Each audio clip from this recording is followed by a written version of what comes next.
સ્વાધ્યાય 3.4 એની જરૂરી રકમ મેં અહીં લખી છે. પછી શું શોધવાનું કહ્યું છે આપણે જોઈએ કે વેતન કૌંસમાં 1000 અને વાક્ય છે 5 કે તેથી વધુ, 10 કે તેથી વધુ, તેવી રીતના 15 કે તેથી વધુ, 20 કે તેથી વધુ, 25 કે તેથી વધુ, 30 કે તેથી વધુ. એનો મતલબ એવો થયો કે આ આવૃત્તિ વિતરણ થી વધુ પ્રકારનું છે. આને સૌપ્રથમ કોમન આવૃત્તિ વિતરણમાં બદલાવવું પડશે. 5 કે તેથી વધુ અર્થ સમજીશું આપણે, એટલે કે 5 થી ઓછું તો નહીં જ. તો 5 કે તેથી વધુ એટલે શરૂઆત ક્યાંથી થશે? 5 થી. હવે બીજો આંકડો 10 કે તેથી વધુ એટલે 10 અટકી જાય છે એટલે અહીં લખશું 10. પછી 10 થી 15, 15 થી 20, 20 થી 25 એવી રીતના વર્ગ બનશે. 5 થી 10, 10 થી 15, 15 થી 20, 20 થી 25, 25 થી 30 અને છેલ્લો આંકડો 30 થી વધુ, પણ કેટલું તો ખબર નથી, તો આપણે એ જ લખશું 30 થી વધુ. હવે વાત કરવાની છે એફ. બધી જ આવૃત્તિ 5 કે તેથી વધુ છે, એટલે કે કર્મચારીઓની સંખ્યાને આવૃત્તિ કહેવાય. વધુ છે 120 બધા એવા છે 5 થી વધુ છે 1000, ટૂંકમાં 5000 રૂપિયાથી એનો પગાર વધુ છે. તો અહીં 120 નો આવે. આપણે તો 5 થી 10 ની વચ્ચે લખવાનું છે. સમજીએ 5 કે તેથી વધુ કેટલા, તો કે 120. 10 કે તેથી વધુ કેટલા? 117. 10 થી વધુ 117 હોય તો 5 થી 10 ની વચ્ચે કેટલા આવી ગયા? 3 કર્મચારી આવ્યા કે નહીં? 5 થી વધુ 120, 10 થી વધુ આમ 117, તો બે ની વચ્ચે 3 આવી. એટલે હવે સમજીએ કે 120 માંથી 117 બાદ કરીશું, કેટલા આવશે અહીંયા? આ 3. આ સરળ રીત. ટૂંકમાં મોટી સંખ્યામાંથી નાની સંખ્યા બાદ કરવી. એવી જ રીતના 117 માંથી 106 બાદ કરીશું એટલે 11 આવશે. 106 માંથી 76 બાદ કરીશું 30 આવશે. 76 માંથી 31 બાદ કરીશું 45 આવશે. 31 માંથી 12 બાદ કરીશું 19 આવશે. અને 30 કે તેથી વધુ 12, તો 30 કે તેથી વધુ વાક્ય છે 12 ના 12. આનો ટોટલ સિગ્મા એફ, એને એન કહેવાય. અને એનો ટોટલ કેટલો આવવો જોઈએ? તો અહીંથી વધુ 120 એટલો થવો જોઈએ. ચેક કરી લેવાનો કેલ્સીમાં. આ 120. હવે શોધવાનું શું કીધું છે એ વિચારીએ. આ કોષ્ટક આપણું કોમન આવૃત્તિ વિતરણ બદલાઈ ગયું, બરાબર? સામાન્ય આવૃત્તિ વિતરણ થઈ ગયું. તમારી પાસે તમારી ટેક્સ્ટબુક હોવી જોઈએ. હું વાંચું છું રકમમાં શું શોધવાનું કીધું છે. પહેલી લીટી છે, એક પેઢીના કર્મચારીના વેતનનો મધ્યસ્થ શોધવા. એનો મતલબ શું થયો કે મારે શું શોધવું છે? એમ. યાદ એટલા માટે લખું છું એમ બરાબર ક્વેશ્ચન માર્ક. બીજું, કોષ્ટક પછી લીટી છે. હવે ખાસ સમજીશું. સૌથી વધુ વેતન ધરાવતા 20% કર્મચારીઓના વેતનની ન્યૂનતમ સીમા પણ મેળવો. મારું રકમમાં કરું છું, જોજો.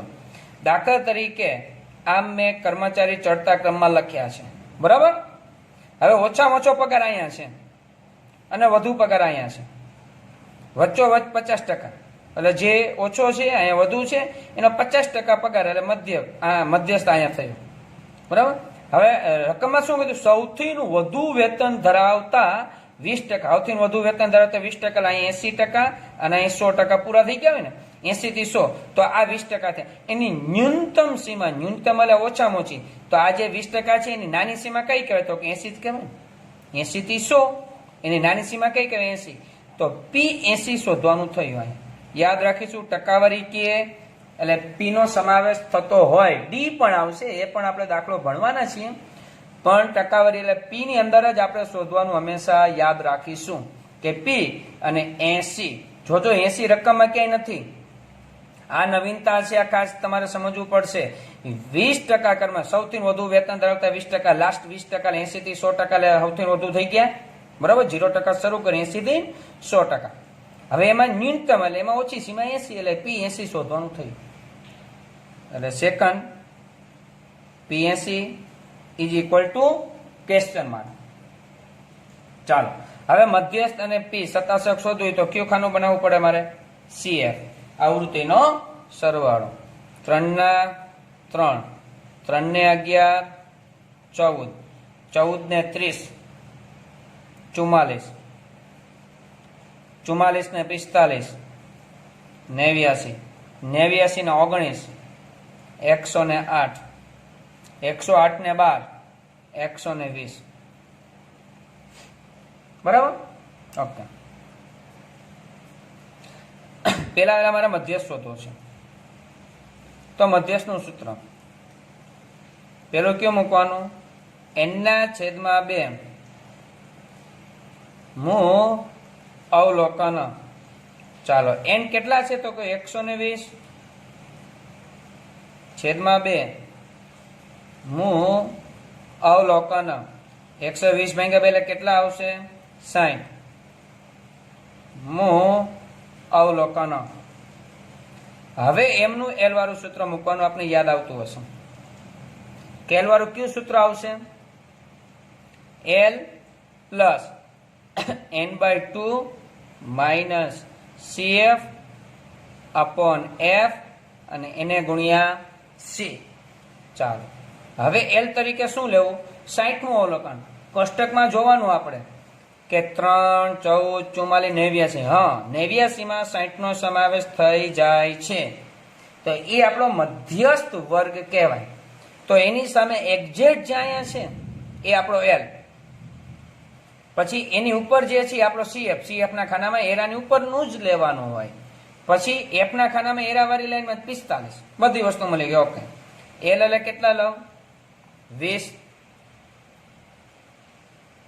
પ્લસ n/2 કેટલા છે? 60 માઇનસ CF 44 અપોન F 45 ગુણ્યા C. વર્ગ લંબાઈ 20 થી 25 કેટલી વર્ગ લંબાઈ થઈ ગઈ? 5 ની. બરાબર? અહીંયા 5 ની વર્ગ લંબાઈ છે. આ 20 60 માંથી 44 બાદ કરો એટલે 16 પંચા 80 80 ભાગ્યા 45 એટલે અહીંયા 20 પ્લસ 80 ભાગ્યા 45 આપણે કરીશું એટલે આપણો જવાબ આવશે 1.78. તો 20 ને 1 21.78 આ આપણો એમ મધ્યસ્થ થયો કહેવાય. અને કૌંસમાં જોવાનું, સોરી રકમમાં, કે કૌંસમાં શું છે? 1000 દેખાય છે તમને? 1000. તો લાસ્ટ જવાબની અંદર આપણે 1000 લખવું જ પડે. બરાબર? ચાલો હવે આપણે શોધવું છે P80. જ્યાંય દેખાય છે સેકન્ડ નંબર ઉપર. P80 શોધવા માટે સૂત્ર પેલા તો n/p એટલે શતાંશક. છેદમાં કેટલા આવશે? 100. પણ કેટલામાં શતાંશક છે? 80માં. એટલે 80n છેદમાં 100 મૂ અવલોકન. આ 80 n એટલે કેટલા છે અહીંયા? 120 છેદમાં 100 મૂ અવલોકન. ચાલો આ 2 મીંડા ઉઠશે. 12 8 96 મૂ અવલોકન. ચાલો 96 માં અવલોકન સમાવેશ શેમાં થાય? તો કે 108 માં. બરાબર? તો P80 નો ફરીથી સૂત્ર એલ વાળું.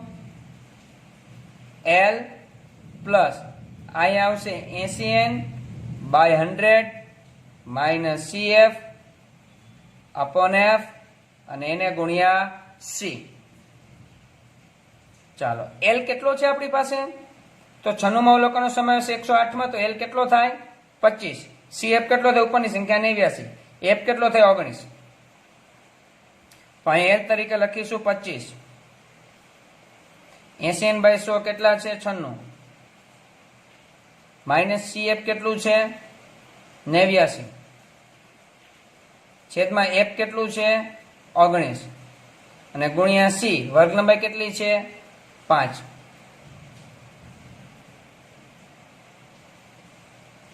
છન્નું માંથી 89 જાય તો 7 7 5 35 છેદમાં 19 25 પ્લસ 35 ભાગ્યા 19 કેલ્શિયમ આપણે કરીશું એટલે આવશે 1.84. 1.84 સરળ કરીએ 26.84. અને 1000 આ આપણો P80.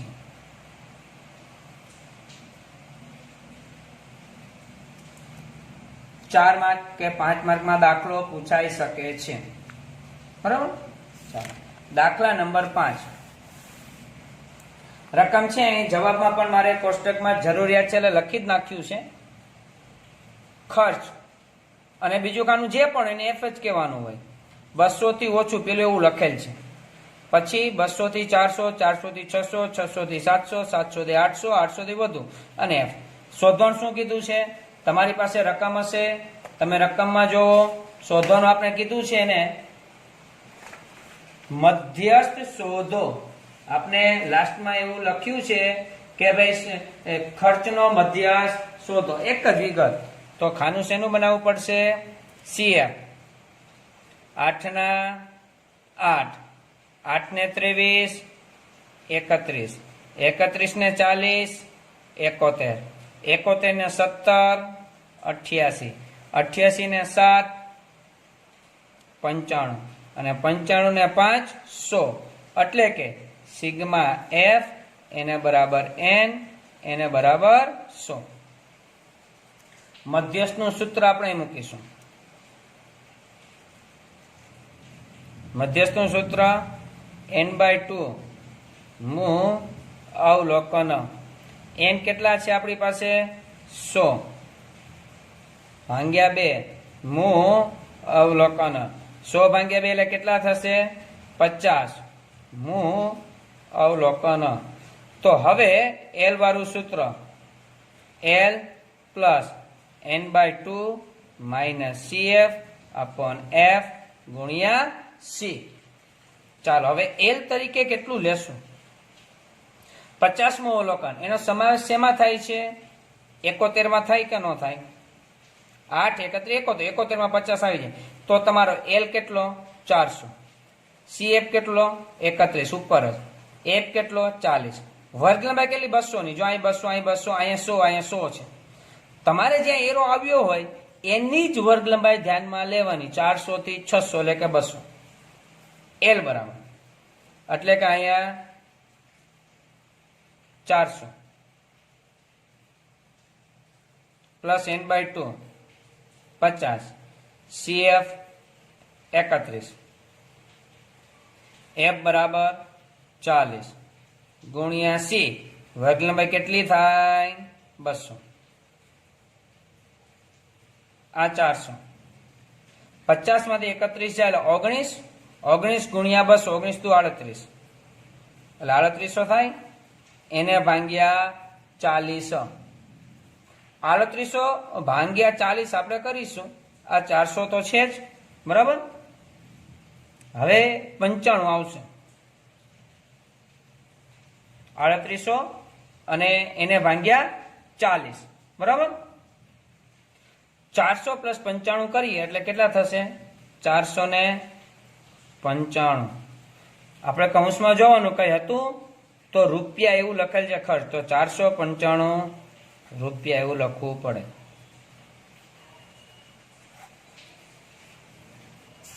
હવે દાખલો નંબર 6 કરીએ છીએ. છઠ્ઠા દાખલામાં નવીનતા છે. તમારી પાસે તમારી ટેક્સ્ટ બુક હોય તો જ તમને નવીનતા સમજાશે. બરાબર. છઠ્ઠા દાખલામાં નવીનતા શું છે? હું રકમ વાંચું છું, તમે ટેક્સ્ટ બુકમાં ધ્યાન રાખજો. નીચેની માહિતી એક હોસ્પિટલમાં દાખલ થયેલા 30 દર્દીઓના હોસ્પિટલમાં રોકાણના દિવસોની નોંધ છે. પછી નોંધ, પછી કીધું રોકાણના દિવસોનો મધ્યસ્થ શોધો. પછી હજી દોઢ લીટી છે, પછી વાંચી. પણ પેલા મધ્યસ્થ શોધવાનું કે અવર્ગીકૃત માહિતી હોય. પેલું કામ શું કરવાનું? તો કે ચડતા ક્રમમાં. પેલા ચડતા ક્રમમાં ગોઠવવાના. બરાબર. ચાલો. નાની સંખ્યા મને 1 દેખાય છે ને 1 છે ને 4 વખત છે. તો 4 વખત આપણે લખીશું 1 1 1 1. ઓકે. ચાલો. 2 કેટલી વખત દેખાય છે? 4 વખત. 3 કેટલી વખત દેખાય છે? 4 વખત. સોરી, 1 2 3 4 5 વખત. પછી 4 કેટલી વખત દેખાય છે? 4 વખત.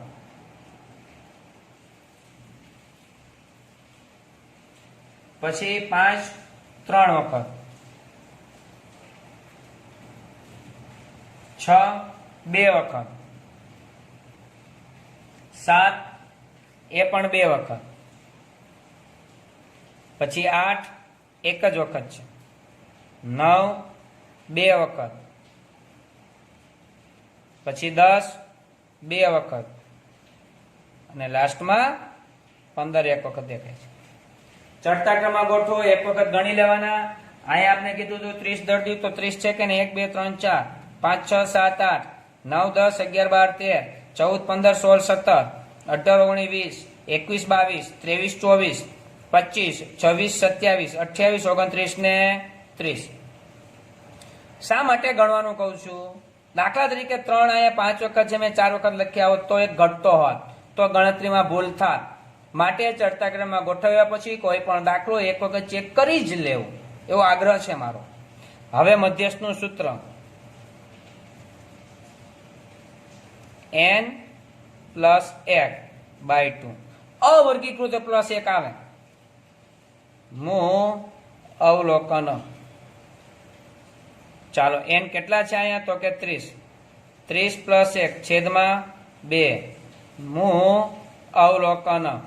30 ને 1 31 અને 31 ભાગ્યા 2 આપણે કરીએ એટલે અહીંયા આવશે 15.5 મૂ અવલોકન. હવે 15.5 માં અવલોકન હોય ના હોય તો શું કરવાનું? 15.5 માં અવલોકન ન હોય તો યાદ રાખીએ, બે રીતે દાખલો શક્ય છે. તમે આમ કરી શકો, 15.5 એટલે 15 મૂ અવલોકન. 15.5 છે ને, 0.5 હોય ત્યારે જો, 0.4 હોય ત્યારે નહીં, 0.3 હોય ત્યારે, 0.7 હોય ત્યારે નહીં જ, 0.5 આવે ત્યારે 15 મૂ અવલોકન. પછી અહીં લખવાનું 16 મૂ અવલોકન. 15 પછી તરત 16 મૂ લઈ લાવવાનું અને એને ભાગ્યા 2. આ બરાબર. હવે 15 મૂ અવલોકન કયું છે ગણવાનું? 1 2 3 4 5 6 7 8 9 10 11 12 13 14 અને 15. 15 મૂ અને 16 મૂ, બે 4 જ છે. 4 + 4 એને ભાગ્યા 2. 4 ને 4 8, 8 ભાગ્યા 2 એટલે કેટલા આવશે? 4. મારો મધ્યસ્થ 4 થશે. હજી રકમ અધૂરી છે. જોજો, એક જ દાખલામાં નવીનતા આ જ છે. એક જ દાખલામાં બે રીતે મધ્યસ્થ શોધવાનું કીધું છે. બે રીતે જોઈએ આપણે. બીજું શું આગળ સૂચના છે?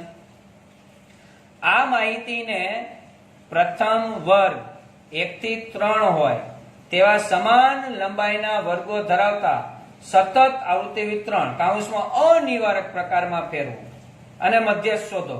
તમારા અગાઉના જવાબ સાથે સરખાવો. હવે સમજીએ આપણે અનિવારક અને નિવારક. હું રબકામમાં જાઉં છું, આ મારું રબકામ છે, અહીં સમજીએ આપણે. મારે સમજાવવું છે તમને નિવારક શબ્દ એટલે શું અને અનિવારક એટલે શું. જો વર્ગ આમ હોય 0 થી 10, 10 થી 20, 20 થી 30, 0 થી 9, 10 થી 19, 20 થી 29. આ નિવારક વર્ગો છે. 0 થી 10, 10 જો અહીંયા આવે છે, જો આ બધી અધઃ સીમા છે, 0 10 20, આ ઉધ્વ સીમા છે, બરાબર. જો પ્રથમ વર્ગની ઉધ્વ સીમા એટલે કે 10 એ બીજા વર્ગની અધઃ સીમા થાય તો એ નિવારક વર્ગ હોય. 0 થી 10, 10 જો અહીં રિપીટ થાય છે, 10 થી 20, 20 અહીં રિપીટ થાય છે તો નિવારક વર્ગ. જો 0 થી 9 ઉધ્વ સીમા, એ અહીંયા અધઃ સીમા નથી. 0 થી 9, 9 પછીની સંખ્યા 10, 10 થી 19, 19 પછીની સંખ્યા છે. તો નિવારક અને અનિવારક વર્ગ આને કહેવાય. એક વસ્તુ આ. બીજી વસ્તુ, હવે વર્ગ લંબાઈનું સૂત્ર શું છે? વર્ગ લંબાઈ એટલે કે સી શોધવું હોય તો ઉધ્વ સીમા બિંદુ માઇનસ અધઃ સીમા બિંદુ. એટલે શું? જોજો, આ અધઃ સીમા છે, આ ઉધ્વ સીમા છે, બિંદુ નથી. આ અધઃ સીમા, ઉધ્વ સીમા, બિંદુ નથી. પણ જો નિવારક વર્ગ હોય ને તો જે ઉધ્વ સીમા હોય ને એ જ અધઃ સીમા ઉર્ધ્વ સીમા બિંદુ થાય, અને અધઃ સીમા હોય એ જ અધઃ સીમા બિંદુ થાય. 20 ઉર્ધ્વ સીમા તો 20 જ ઉર્ધ્વ સીમા બિંદુ, 10 અધઃ સીમા તો 10 અધઃ સીમા બિંદુ, એટલે કે 20 માઇનસ 10, 20 માઇનસ 10 બરાબર કેટલા આવશે? 10. હવે અહીંયા હવે આ ઉર્ધ્વ સીમા, પણ ઉર્ધ્વ સીમા બિંદુ એટલે શું? 0.5 વધે, તમને યાદ આવતું હશે 9મું ધોરણ, 19.5. આ અધઃ સીમા તો એના 0.5 ઘટે એટલે કે 9.5 વધે ઘટે એટલે કે ઉર્ધ્વ સીમા બિંદુ માઇનસ અધઃ સીમા બિંદુ. એ રીતે વર્ગલંબાઈ શોધવી હોય તો 19.5 માઇનસ 9.5 એટલે કે કેટલા થશે? 10. તો પણ 10 જ થાય. ખ્યાલ આવે છે? વર્ગલંબાઈ બે રીતે સરખી થાય, 10 જ થાય. રેડી? એટલે કે આમાં હું શું કરું? 20 માંથી 10 બાદ કરો 10, અહીંયા બાદ કરો ને ડાયરેક્ટ, એટલે પ્લસ 1 કરો. 19 માંથી 10 જાય એટલે 9 અને પ્લસ 1. પ્લસ 1 શા માટે? અડધો વધાર્યો છે, અડધો ઘટાડ્યો છે, એ બે નો ફેર એટલે 1. 19 માંથી 10 કાઢો 9, 9 પ્લસ 1 એટલે 10 થઈ ગયા કે નહીં? એ ડાયરેક્ટ ગણતરીની વાત છે. ઓકે, હવે મૂળ જગ્યા ઉપર આપણે આવી. હવે મારે અહીંયા આવૃત્તિ વિતરણ 9મા ધોરણ તમને યાદ આવતું હશે, આવૃત્તિ વિતરણ બનાવવાનું છે, બરાબર? તો હું અહીંયા લખીશ વર્ગ. તમને રકમમાં કીધું છે પ્રથમ વર્ગ 1 થી 3 આવે તેવું સતત અને અનિવારક. અનિવારક એટલે શું? 3 પછી સંખ્યા આવી જોઈએ 4. હવે 1 માં 2 ઉમેરે 3 થયા, એટલે 1 2 3 એમ 4 5 6, બરાબર? તો એવી જ રીતના થતું જ હશે. 6 પછી 7 થી શરૂ કરો, 7 8 9. 10 થી શરૂ કરો, 10 11 12. 12 થી 13 થી શરૂ કરો, 13 14 15, બરાબર? ચાલો, હવે અહીંયા આપણે આવૃત્તિ ચિહ્ન, આવૃત્તિ ચિહ્ન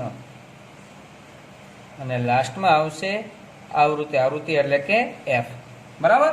ઓકે, હવે આવૃત્તિ ચિહ્ન એટલે શું એ આપણે ખાસ જોઈએ.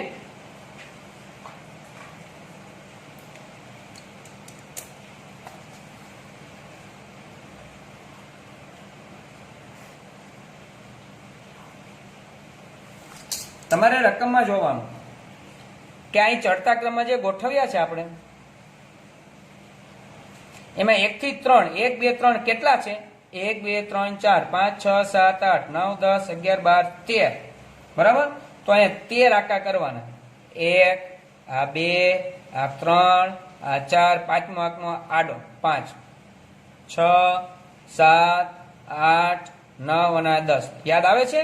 પાંચમો આંકો કામ 2 વાર 1 10, પછી 11 12 અને 13 કેટલા થયા? તો કે 13. 4 થી 6 4 5 6 3 3 ગણી લેવાના. તો 1 2 3 4 5 6 7 8 અને 9, બરાબર? તો અહીંયા 9. તો કે આ 1 આ 2 3 4 5 6 7 8 9, તો અહીં 9 આવશે. 7 થી 9 1 2 3 4 અને 5, 1 2 3 4 અને 5, બરાબર? એટલે અહીંયા લખીશું આપણે 5. પછી 10 થી 12 તો 2 જ છે, તો 10 જ છે, 11 12 તો છે જ નહીં, એટલે 2 આંકા આવશે અહીંયા 1 2. 13 થી 15 માં 15 એક જ દેખાય છે આપણે અહીંયા, તો એક જ આવશે અહીંયા. ચાલો, આવૃત્તિ વિતરણ થઈ ગયું. પછી એનો મધ્યસ્થ શોધવાનું આપણે કીધું છે. હવે આનો મધ્યસ્થ મારે શોધવો હોય, હવે દાખલો પેલાની જેમ જ થઈ ગયો. જોજો, લાગે છે નવીનતા. વર્ગ છે, વચ્ચેનું ભૂલી જવાનું ખાનું. F છે, તો મધ્યસ્થ મારે શોધવું હોય તો કયું ખાનું બનાવવું પડે? CF, બરાબર? ચાલો, CF એટલે 13 ના 13, 13 ને 9 પ્લસ કરો 22, 22 ને 5 27, 27 ને 2 29 અને 29 ને 1 30, એટલે કે સિગ્મા F બરાબર N બરાબર 30. હવે આપણે દાખલો મધ્યસ્થ જે રીતે બે સૂત્ર મૂકીએ છીએ, M બરાબર N ના છેદમાં 2. જો વર્ગ આવી જાય ને N ના છેદમાં 2, નહીતર પ્લસ 1 આવે, N પ્લસ 1 ઉપર જ આપણે લખ્યું છે. હું અવલોકન. હવે N કેટલા છે અહીંયા? તો કે 30 છેદમાં 2 મૂ અવલોકન 30 ભાગ્યા 2 એટલે કેટલા થાય 15 મૂ અવલોકન. હવે ત્યાંથી પાછું મધ્યસ્થનું એલ વાળું સૂત્ર આવશે L plus n/2 minus CF upon F અને એને ગુણ્યા C. ચાલો હવે 15 અવલોકનનો સમાસ શેમાં થઈ જાય 22 દેખાય છે 13 અને 22 થાય. તો તમારો એલ કયો લેવાનો જો અહીંયા 4 દેખાય પણ 4 નહીં એલ એટલે અધઃ સીમા બિંદુ. હું અહીં લખું છું નોંધ તરીકે એલ બરાબર અધઃ સીમા બિંદુ. જો બિંદુ શબ્દ લગાડું છું ખાસ જોજો. આ દાખલાનો ભાગ નથી પણ યાદ રાખજો ખાલી રકમ સમજજો એટલું મારું. તો 4 છે એ અધઃ સીમા છે. તો અધઃ સીમા બિંદુ એટલે શું 0.5 ઘટાડો તો 3.5. તો તમને યાદ એવું થશે સાહેબ અગાઉ તો ક્યાંય આપણે ઘટાડ્યા ને અગાઉ છે ને નિવારક વર્ગો 1 થી 3 3 રિપીટ થતા 3 થી દાખલા કે 6 હોય 6 રિપીટ થતા એટલા માટે આપણે ઘટાડતા ને હમણાં જ મેં કીધું ને અહીંયા જો અહીંયા છે આ જ અધઃ સીમા અને આ જ અધઃ સીમા બિંદુ કારણ નિવારક વર્ગો છે અહીં સૂત્રમાં સમજાવ્યું પણ અહીંયા 0.5 ઘટાડવા પડે તો જ અધઃ સીમા બિંદુ મળે. તો એટલા માટે આપણે અહીંયા 0.5 ઘટાડ્યા છે બરાબર. ચાલો તો હવે આપણે કરીએ આગળ n/2 કેટલા છે તો કે 15 માઇનસ CF 13 છે ભાગ્યા F 9 આવે એરાના ખાનામાં ગુણ્યા C વર્ગ લંબાઈ.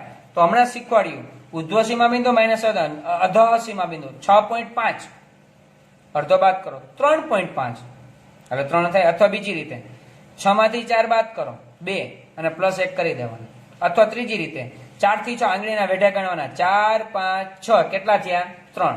તો 3 ની વર્ગ લંબાઈ તો 3 રીતે ગણી શકાય. તો આ 3.5 15 માંથી 13 જાય તો 2 2 3 6 એને ભાગ્યા 9 3.5 અને 6 ભાગ્યા 9 એટલે 0.67 બરાબર. ચાલો એ બેયનો સરવાળો કરો એટલે 4.17. હવે આપણો પ્રશ્ન છે બેયના જવાબની સરખામણી. અહીંયા m બરાબર 4 આવ્યું દાખલો એ જ છે અને અહીંયા m બરાબર 4.17 આવ્યું.